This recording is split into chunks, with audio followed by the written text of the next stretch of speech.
এটা হচ্ছে আজকে সকালবেলা, তখন ঘড়িতে বাজে সকাল ওই 9টার কাছাকাছি।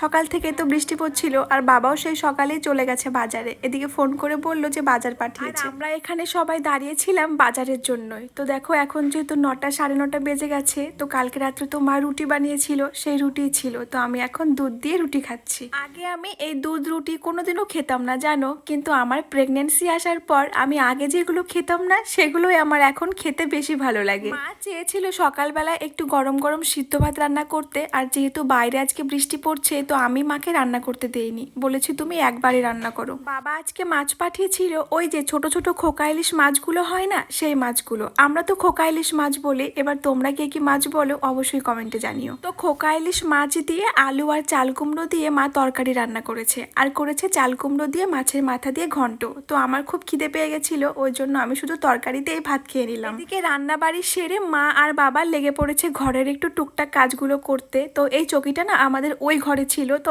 এত উই পোকা ধরেছে, উই পোকা ধরে পুরো শেষ করে দিয়েছে। ছোটদি গেছে পাকুয়াতে দরকারি একটা কাজে, আর স্বপ্নিলকে বাড়ি পাঠিয়ে দিয়েছে। তো ও যেহেতু বাড়ি থেকে ভাত খেয়ে আসেনি, তাই মা ওকে ভাত খাইয়ে স্নান করিয়ে দিল। এখন বাজে ঘড়িতে দুপুর ওই 3:30টার মতো। দিদি সমস্ত কাজ সেরে এই সবেমাত্র এলো, আর দেখো আমার জন্য এনেছে গরম গরম সিঙ্গারা আর সাথে জিলাপি। আমার প্রেগনেন্সি আসার পর আমি কিন্তু সিঙ্গারা চপ এগুলো খাওয়া একদমই বাদ দিয়ে দিয়েছি, কিন্তু এখন যেহেতু শেষের দিকে এখন একটু টুকটাক সাহস করে খাই। যাই হোক, দিদি এসেছে তার একটাই কারণ, আজকে রাত্রেবেলা মা আর দিদি মিলে বানাবে পিঠে। তোমরা এর পরের ভিডিওতে দেখতে পারবে।